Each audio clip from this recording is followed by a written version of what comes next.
Hello. What's up? My name is Martin. I'm on the drive home. I got Derulo on the system.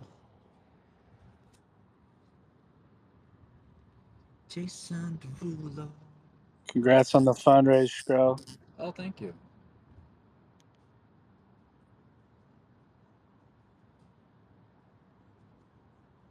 Yeah, we have another one coming up pretty soon. So Can I this get is in on that?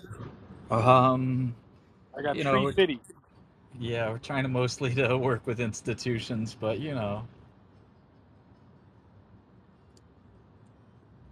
um yeah, we're doing another raise. So pre-seed is done, seed is next. Maybe Series A next year. I don't know. What are you going to use the money for? I mean, what does every startup use the money for? Hiring mostly. Hiring, GPUs, the data feeds. Um, yeah, I think that's mostly it. All right, cool. I just want to say congrats. I got to go to bed. Thank you.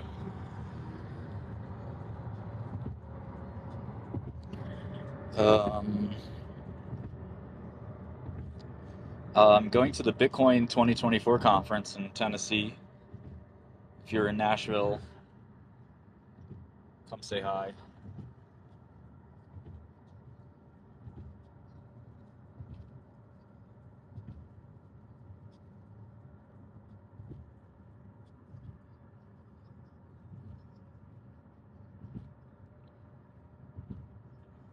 I'm tired too. Don't all come up here at once. It's tough to talk to myself. I guess one thing I saw recently that's kind of interesting is Roche has a new GLP pill, and Novo has a GLP pill too, so it's not that big of a deal. Wegovy.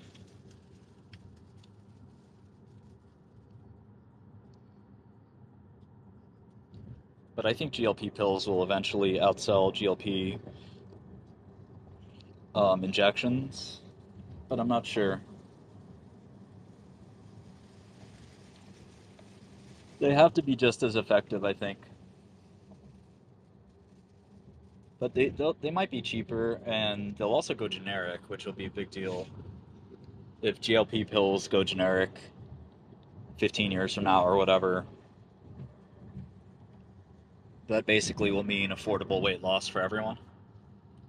What's kind of amazing is it's all about portion control.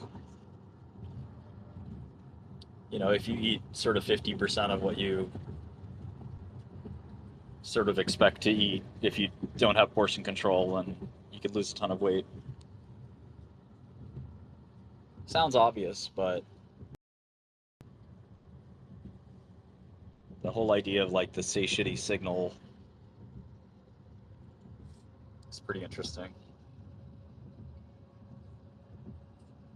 There's a new tool that, hey, what's up? Hey, what's up, Martin? So you ever heard of the Baker Brothers, the biotech Of company? course. Yeah, of course. They were in my IPO. They're pretty anonymous. I don't really know much about them. I wouldn't say they're anonymous. I mean, on Wall Street, they're pretty well known. Oh yeah, it's interesting. I think are they the most successful like biotech hedge fund? They're not really a hedge fund. They're a long only firm, but they're a very successful private investment firm. Good way to put it. Yeah, I think Yale entrusted them with like their endowment or something, which is interesting. Yeah, I mean, Yale invests in a lot of funds, but I don't think they entrusted them with the whole endowment. Oh, gotcha.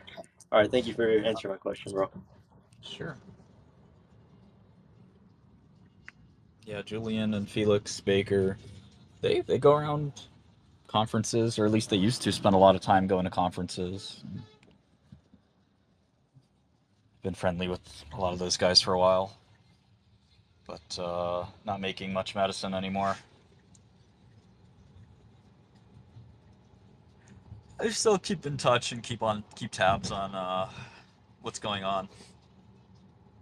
Not a lot's changed.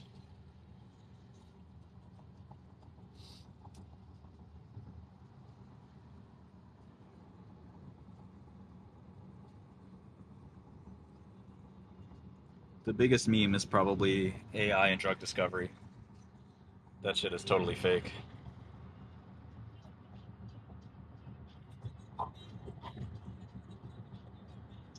I think Nvidia is getting involved with that though. They're in like recursion pharmaceuticals. Yeah, none of these guys know what they're doing. I think, um, like in silico screening is like 2% of drug discovery. The rest of it is animal models, assay development. Like it's really not something AI can help you with. But if you put AI next to a new technology or an old technology and put a good team together, it'll attract people. It's a little silly though. Hey, Martin, question for you. So Yeah. I've been doing healthcare AI for quite a while now. So we can scan skin disease and illness and detect it, like cataracts and things like that for humans and animals. And what are your thoughts on that? And how to maybe force the FDA to allow us to actually use it in the US? Yeah, I mean, you can get a medical device, PMA or 510(k) or whatever, and register. Um, there have been devices like that. You have to go through FDA approval. Um, but I do think, there's definitely a pathway. Um, it depends on what the intended use is and how it's marketed as well. Um, but if it's marketed for physicians to use on patients, I think you do have to get a little bit of a regulatory approval. That I have to refresh my understanding of those pathways. But in certain countries, especially say the UK, you can't just put an app up and let people use it for health information. It's falls squarely within their registration requirements.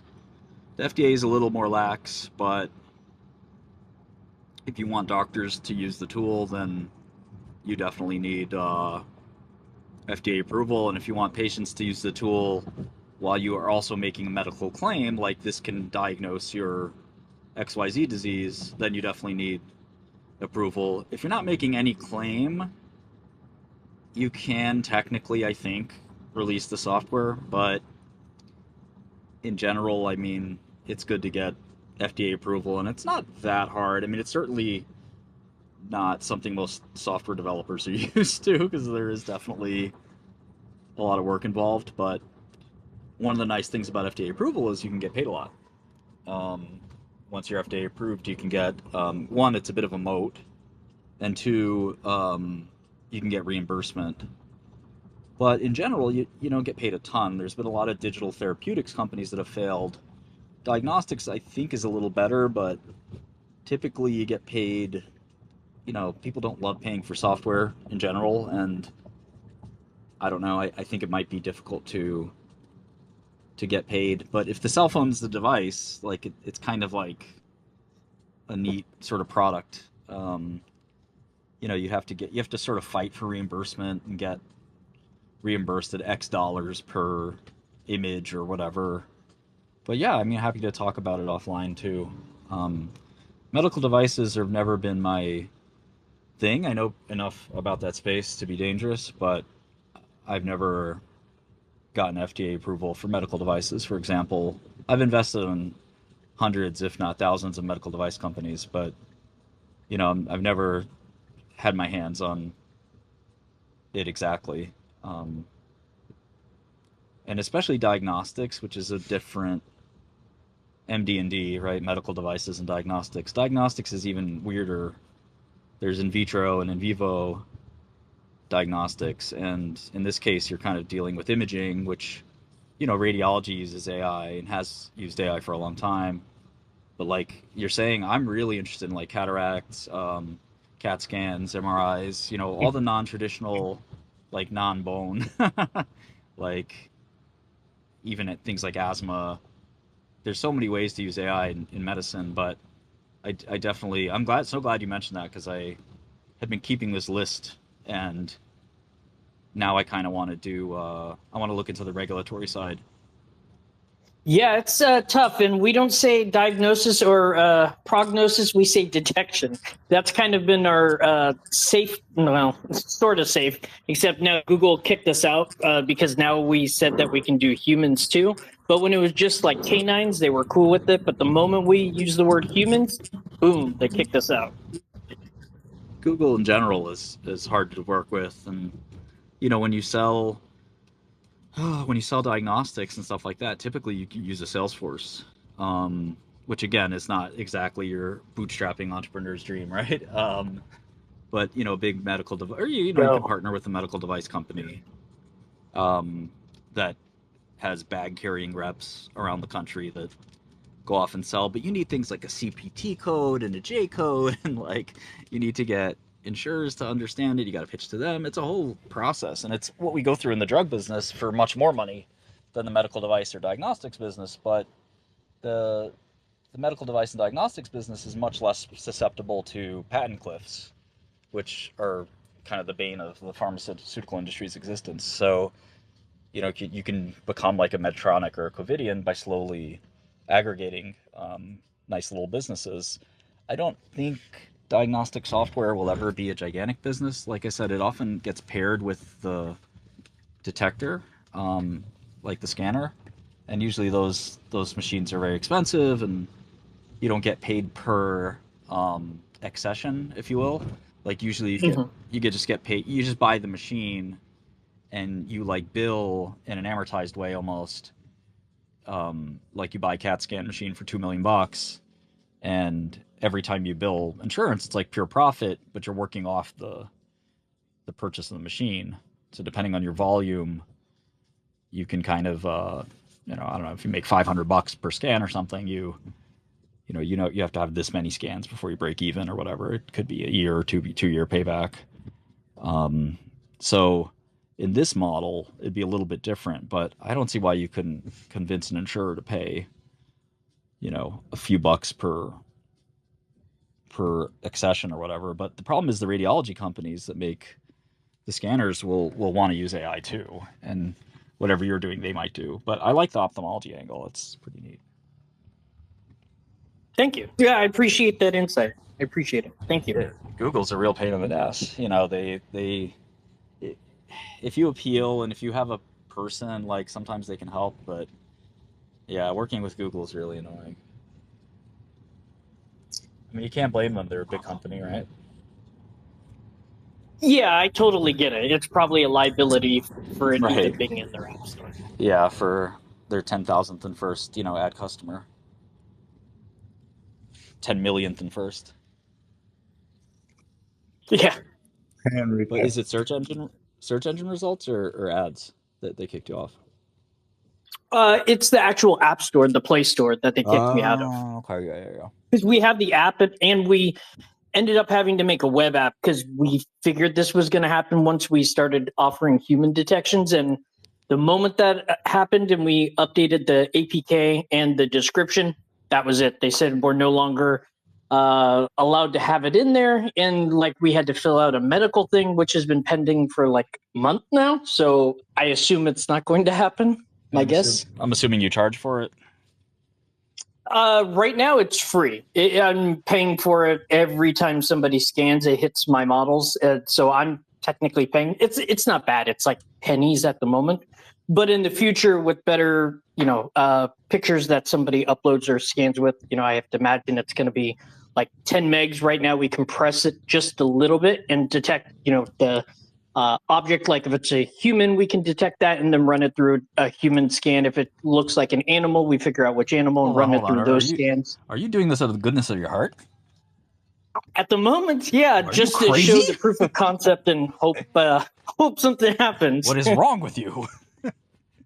I don't know. You gotta start charging immediately. I probably should. Yeah, I just didn't think we were Free. there yet. It's not beautiful looking or anything like that. I'm just kidding, but I'd love to look at it. I'm looking to acquire businesses in this space, and be happy to partner or whatever. Definitely interesting. Oh no! Okay. In front of a garbage truck. I can get out Yeah, here. I'll send it over to you. Sorry, I'm just in the ride home. Yep, yeah, I got it. Thank you. Have a good night. Oh man.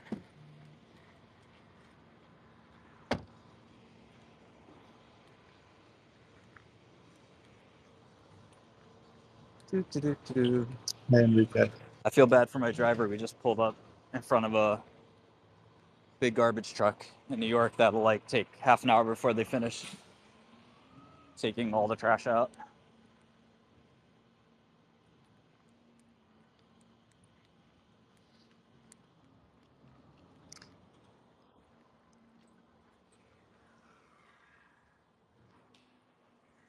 Hey man, have a good night.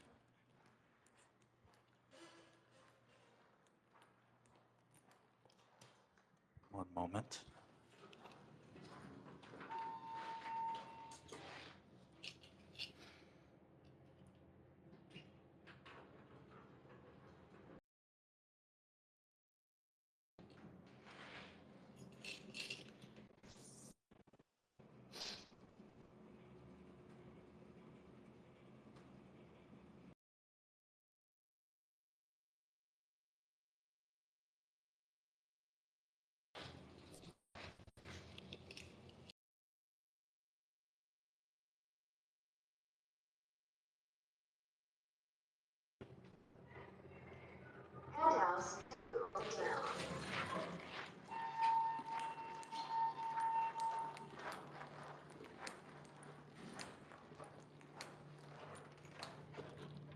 Anybody going to the Bitcoin conference?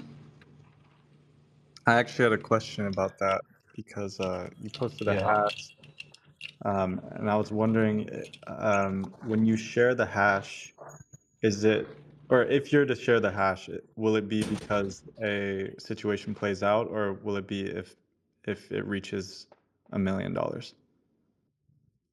Good question. Maybe both. I don't know. Are you going to the Bitcoin conference?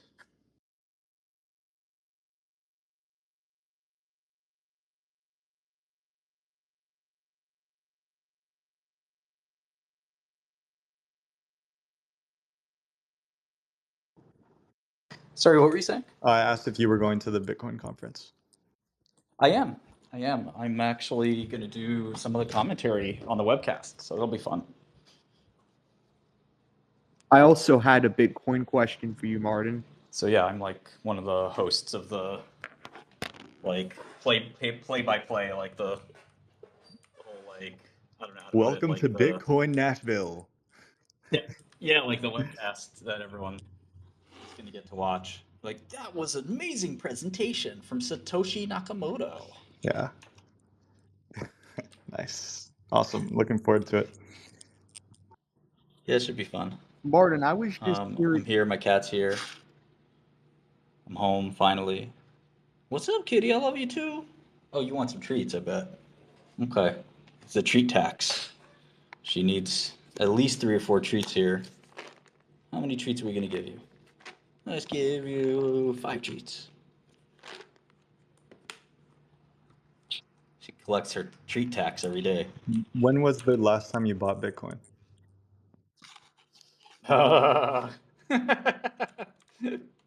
Well, All the time? I'm a pretty active trader. I mean, not super active, but I probably traded, let me see here, 1,000 Bitcoin in the last week. And when you say you're actively trading, or are you accumulating, or what? Yeah, I mean, all the of it? above. Gotcha. Buy, sell, short. Could the hash power of the network be used? It's fun to trade. Could the hash power of the network You be know, it's used? not Fuck it. it's not always predictable, but it's interesting.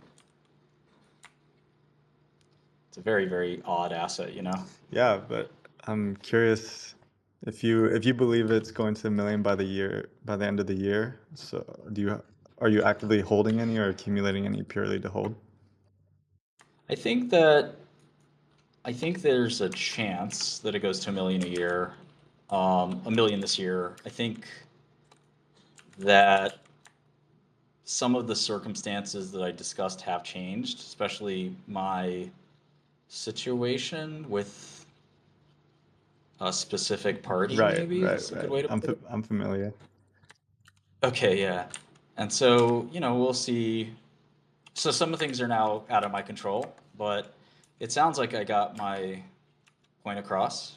And if there's actually, I think there may be movement very soon on that. But one of the problems is we don't know what the rest of the year will bring, as we can see from just the events of today and yesterday, right? Right. We don't know. We just don't know what will happen in DC, which is a very important thing. It's amazing that on one hand, we have an asset that was basically illegal in many countries, including some of the biggest countries in the world, and possibly was going to be illegal here. And I honestly think Satoshi, the key interest in anonymity for Satoshi was that reason, the legality reason. It is actually illegal in the United States of America to make your own currency. It's like explicitly forbidden, and there have been a number of times where that law has actually been enforced. So, it's just something to think about. And now you're talking about not just kind of a possibility of legality, but an embracing of it. It's really interesting. Now, at the same time, there's sort of a small theory in my head, and again, I'm bullish, so take this with a grain of salt and don't get upset at me. But there's kind of this thought in my head that this is the final part of the Ponzi scheme. That this is the final handoff between the smart to the stupid. And that stupid party is the party with the most amount of money, who has $1 trillion or more. I think you know exactly what I'm talking about. And this idea that that party could then be the buyer and the final buyer, basically, of Bitcoin is a very humorous thing. Is the delusion? I was talking to one of the earliest Bitcoin investors, who's still a very large holder. Is this collective delusion, which is the way he looks at it, which is surprising for a bull to talk that way, because typically, they're talking about these really cosmic, important, really big ideas. And he's like, no, it's just a delusion that's caught on. And it's caught on long enough that it's not going to go away.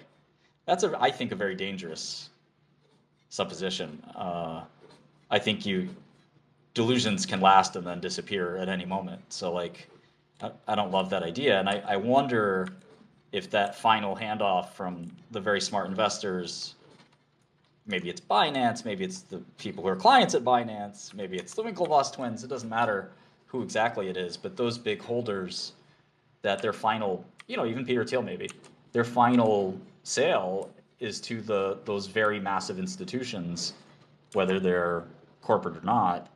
And those massive institutions take this token, this fictitious sort of idea, off their hands, and now you've basically got nowhere else to no one else to liquidate to. Now, of course, all that's sort of moot if there's usage and stuff like that, but it feels a little contrived and too easy, if that makes sense. I'm always a skeptic and a cynic, so it's easy to be skeptical and cynical about Bitcoin. And the thing that's changed a lot of people about Bitcoin, their opinions about Bitcoin, is its success, which is sort of this logical fallacy, right? If you shouldn't decide that something is real just because other people have decided it's real. you should have some kind of like independent viewpoint that's like, holds fast no matter what. Right. Now, I am a bull, and I do believe in a lot of the stuff, that it's sort of sounder money. But at the same time, it's still like fraught with risk and hard to be all in on, in a lot of Right. ways. To your point, I feel like it's hard to see. I feel like everybody's always looking for catalysts, and there's no inherent value behind it besides the scarcity, and who supports it. Yeah, So, the artificial what, scarcity. what do you mean by that? Well, I'll be, it's not scarce in the way that gold is scarce. It's scarce in the sense that it was made scarce on oh, purpose. right. Okay. So, You know. if say an institution that's not financial were to adopt it, do you see a case where maybe the Ponzi surpass? I mean, I don't know how to word this, Oh, I think but yeah, no, you could see a much higher price, which is kind of what was talking about. But you could almost always also see it not being a higher price, because if you think about it, like let's say the $1 trillion of holders of Bitcoin in aggregate want to liquidate, and they basically say, look, there's a guy or an entity, an institution that's willing to pay $1 trillion to us. And that's what a market is, right? And collectively, those holders exit. Now, obviously, not every holder will exit, not every purchaser will purchase, but you can have this gigantic transition from individuals, random whales, if you will, to institutions like BlackRock or other institutions. Now, we tend to think of some of those institutions as, wow, they're so big that those institutions couldn't help but force that price up. Like, how could you envision any scenario where, even a BlackRock or Fidelity, quite frankly, buys Bitcoin and it doesn't go up a ton? That's impossible, right? And it's like, not really. Just because an institution buys doesn't mean the price will go up. This happens a lot in venture capital, right? When a company goes public, a firm, I guess, would be one, or another one would be Dustin Moscovitz's company, Asana. Just because a company goes public, and yes, now Fidelity can buy, now Wellington can buy, now all the index funds can buy. How in the world could it go down after a handful of VCs bought? There's so many more buyers now.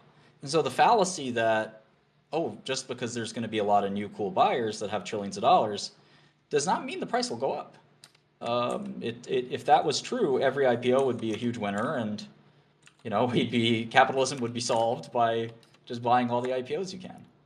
And unfortunately, it's not that simple at all. I think, yeah, I So think you're talking towards the point I was getting at, which is once it's in the hands of these larger institutions, like countries, for example, larger than BlackRock. Well, not larger than sure. BlackRock, but they no longer have.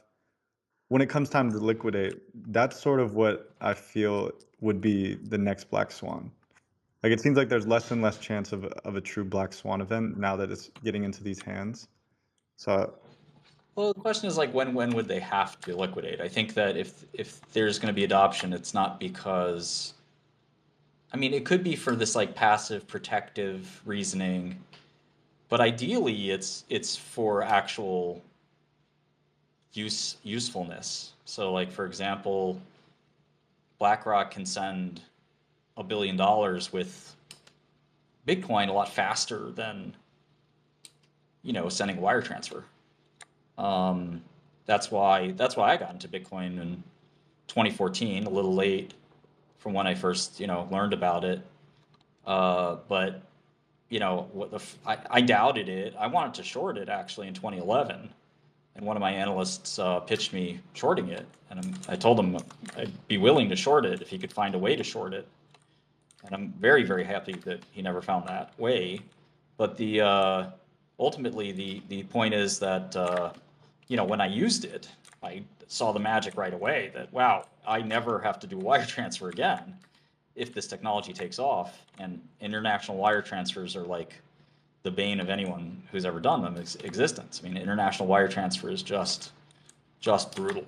It is such an annoying process, and you don't know if your money is being lost basically when you send money internationally through, especially large amounts through wire transfer, and it usually takes more than a day, which is unreasonable. It's archaic. It's archaic. What's that? It's archaic. It's very archaic.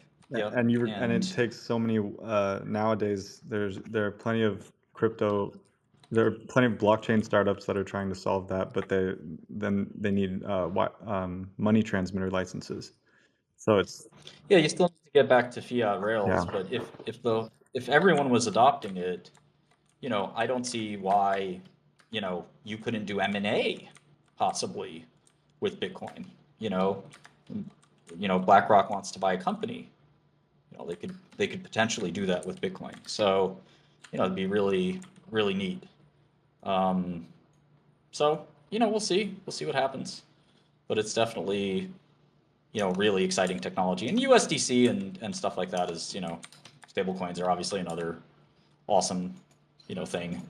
Probably the most important thing in blockchain in general, but Bitcoin's a weird one. Like, adoption, I think adoption and price don't have to go hand in hand, because markets in a lot of ways are discounting. I mean, they are literally discounting machines. So we may be assuming that, oh yeah, this is gonna go up because people are gonna use it more, but hold on, isn't that what's already? If that's the case, then it's really not gonna work that way. And in fact, you could see 10x, 100x adoption with no price change. And that's because it's already been established that the people will be using it. So it's very, very It's tricky. a paradox too, because without using like an L2, you can't Bitcoin, right. the more it gets used, the less usable it'll be. So Absolutely. I tend to believe that we will never reach full adoption as a payment system. But that's where I sit on it. I don't know. Yeah, maybe. I mean, Visa and MasterCard have done well. Swift and the ACH system have done well. But eventually it has to be replaced by something. And blockchain certainly seems to be, the way we're going, but who knows? I just want to see BlackRock release their own private chain, and tokenize every stock on there. That'd be amazing. I think one of the problems with that is the SEC. They don't love the idea of tokenized stocks because it sort of infringes on their territory, and it inhibits them from being able to regulate what they're supposed to regulate. That's at least what their claim would be. Well, we can't do our jobs. They could have developer access to the smart contracts and then freeze wallets and issue. I don't know. Someone can solve that. Something like that could work. Yeah, something like that could work. It's just a weird, in a lot of ways, maybe is that really better than the banking system? Because there are stock settlement systems like DTCC that they do work pretty fast. They're still a little archaic, but we do have one-day trade settlement now. And sometimes trades do need to be reversed. So blockchain isn't always the perfect way to do things. So I don't know. I'd like it better for money on the money side than the stock side. Zach, what's up? Hey man, I have a question about something. You were working on a project. Yes, hello, Zach. Are you there? Yeah, can you hear me? I can hear Zach. I don't know if you can hear him. I can translate. He said, "Hey, you were working on a project." Can you hear me right now? He's asking if you can hear him. I don't think he can hear you, Zach. No. What's the question? Yeah, what is the question, Zach? It was about Neat's AI. Neat AI. His Neat's. Yeah, Neat's is our text-to-speech product. We are making actually a big feature, shipping a big feature very soon. So I'm pretty excited about that, but it's a text-to-speech system similar to 11 Labs.